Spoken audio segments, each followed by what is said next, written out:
Hello, grade 7 students. Welcome. History chapter 3, the Delhi Sultans. Page number 38. We have finished and today we will see page number 39. Like the earlier sultans, Ghalji and the Tughlaq monarchs appointed military commanders or the governors of territories of varying sizes. These lands were called Ikta and the holder was called Iktadar or the Matki. So this is a very important word. Who is the Ikta or the Iktadar or Makti? The person who is governing the territories of various sizes. The land is called Ikta and it is called Iktadar, the person who is ruling it, and or Makti we can say. The duty of the Maktis was to lead military campaigns and maintain law and order in the Iktas. In exchange of their military services, the Maktis collected the revenues of their assignments as salary. So, uh, we must know the militaries are paid. Okay, they are given salary. How do they give the salary? With the help of the maintenance of the dictator. The dictator will be having the military service power. They will be having the control because they have to they have to take the care of the campaigns. Campaigns means the they have to march. Okay, the armies have to march during the war. And we must know that the Maktis are the representatives of collecting the revenues. Who is collecting the revenues? The Maktis are collecting the revenues. And they have to use that revenues as the salary for their military persons, armies who are in their iktas, in their areas. They also paid their soldiers from these revenues. Control over Maktis was the most effective if their office was not inheritable and if they were assigned iktas for a short period for time before being shifted. These harsh conditions of service were rigorously imposed during the reigns of Alauddin Khalji and Muhammad Tughlaq. Accountants were appointed by the state to check the amount of revenue collected by the Maktis. Care was taken that the Makti collected only the taxes prescribed by the state and that he kept the required number of soldiers.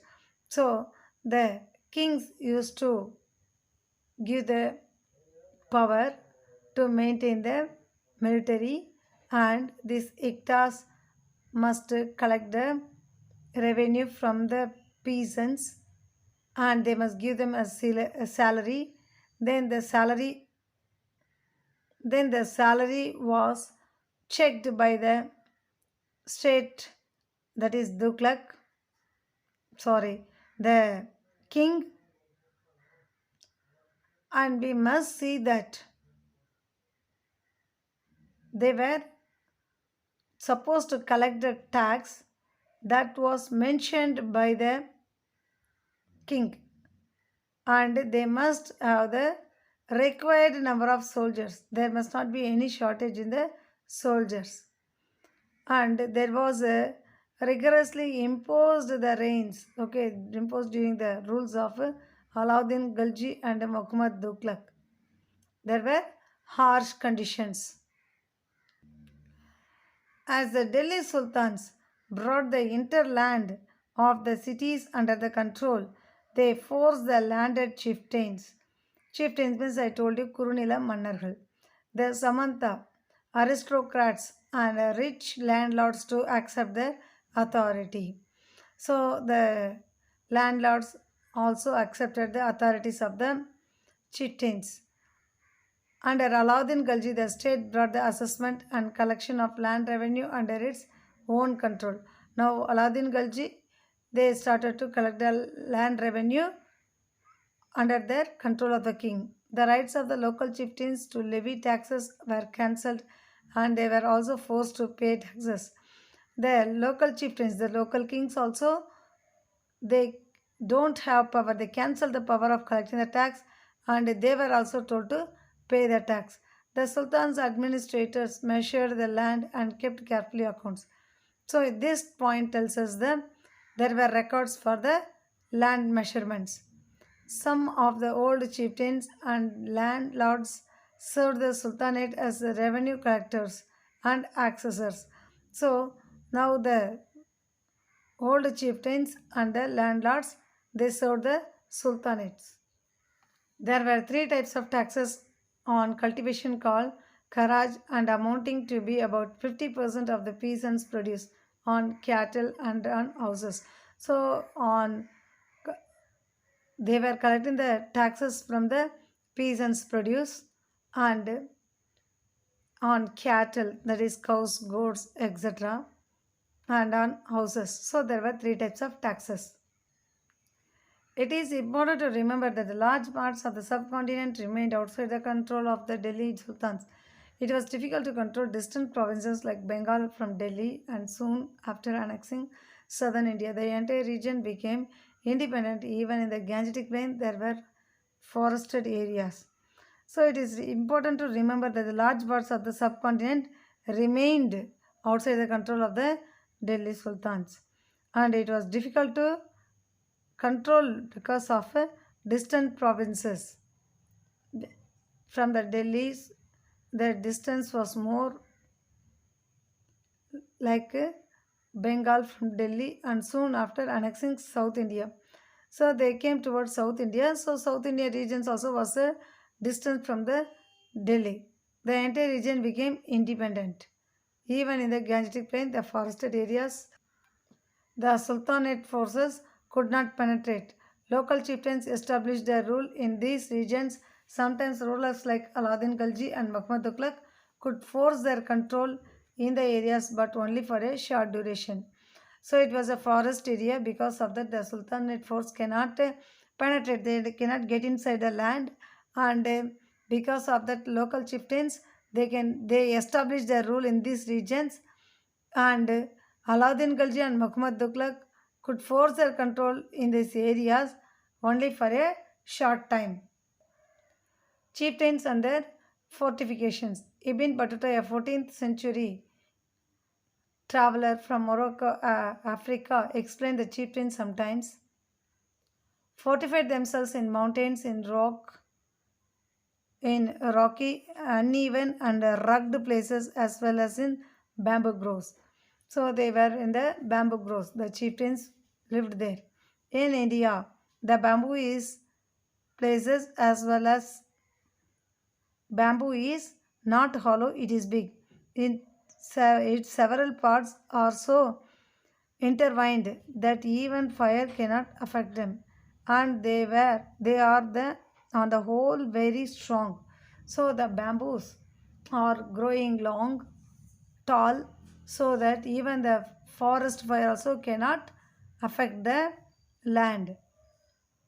The chieftains live in this forest, which serve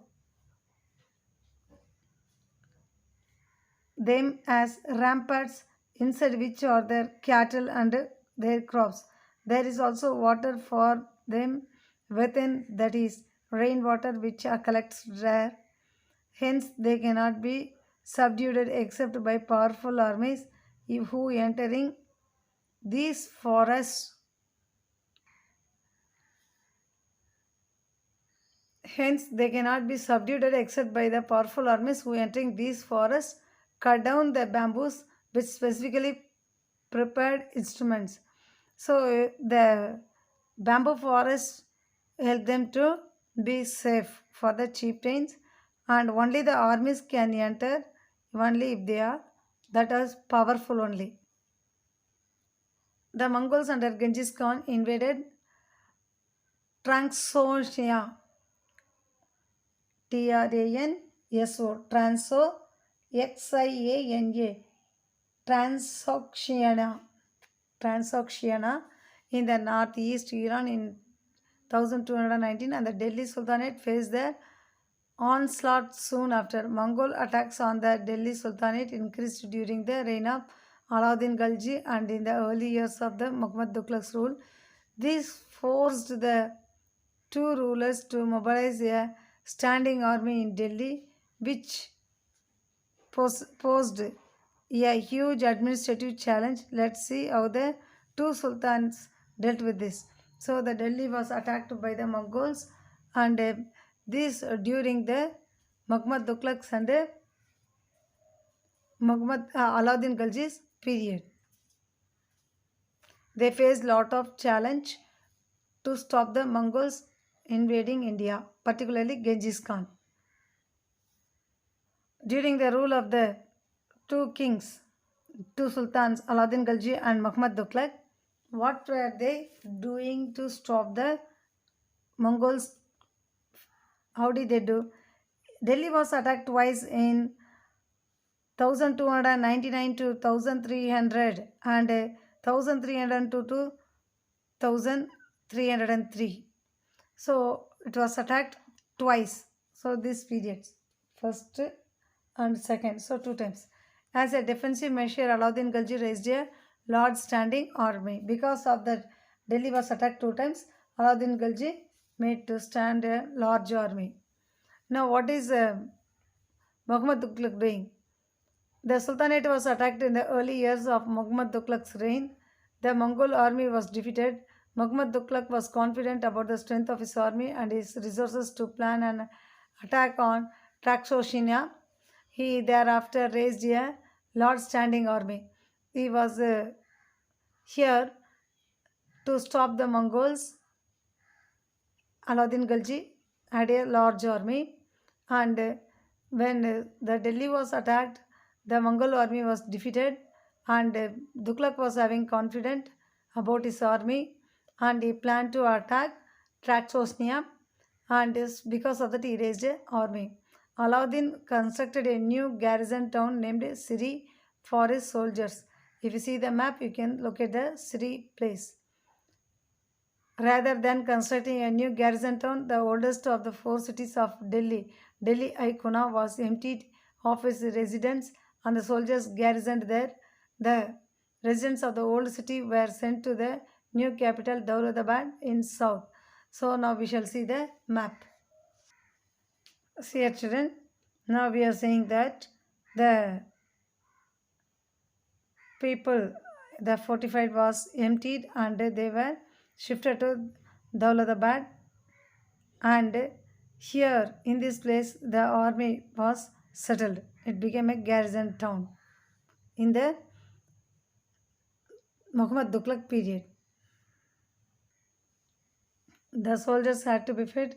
This was done through the produce collected from the tax from lands between Ganga and Yamuna. Tax was fixed about at 50% of the peasants' land. So the farmers must give half of the produce to feed the soldiers. Produce from the same area was collected as tax to feed the army. But to meet the expense of maintaining such a large number of soldiers, the Sultan levied additional taxes. This coincided with the famine in the area. So he was having a large army to supply them food. They collected more taxes. Additionally, they were having three taxes, but apart from that they were having some other taxes also that led to famine in that area, food shortage. The soldiers had to be paid. Alauddin chose to pay these soldiers salaries in cash rather than hektas. The soldiers would buy their supplies from the merchants in Delhi, and it was thus feared that the merchants would raise their prices. To stop this, Alauddin controlled the prices of goods in Delhi. Prices were carefully surveyed by officers, and merchants who did not sell at the prescribed rates were punished. So the iktas were given, instead of they giving iktas, the soldiers were given salaries so that the merchants raised their price. To stop that, Alauddin Khalji prescribed the rates of the goods, and if those who are not following the prescribed rates, they were punished. Muhammad Tughlaq also paid his soldiers cash salaries, but instead of controlling prices, he used a token currency somewhat like a present day paper currency, but made of cheap metals, not gold and silver. People in the 14th century did not trust these coins. They were very smart. They saved their gold and silver coins and paid all the taxes to the state with the token currency. This cheap currency could also counterfeited by easily. So there were taxes called they used to pay gold and silver, but instead of that they used a paper currency, that is a token currency. The 14th century people, they were very smart. They saved gold and silver coins, and instead of paying their taxes, they paid as gold and silver, they paid the token currency. Aladdin's administrative measures were quite successful, and chroniclers praised his reign for a cheap price and efficient supplies of goods in the market. He successfully withstood the threat of the Mongol invasion. So this Aladdin Khilji's administrative was a successful rule. He also successfully came over the threat of the Mongol invasions. Muhammad Tughlaq's administrative measures were a failure. Either the Aladdin was successful in the Mongols invasion, Muhammad Tughlaq's Aladdin Khilji was successful, Muhammad Tughlaq had faced failures. His campaigns into Kashmir was a disaster. So, if we see this Mongols invasion in Kashmir means it was a disaster. He then gave up his plan to invade Traxonia and disbanded his army.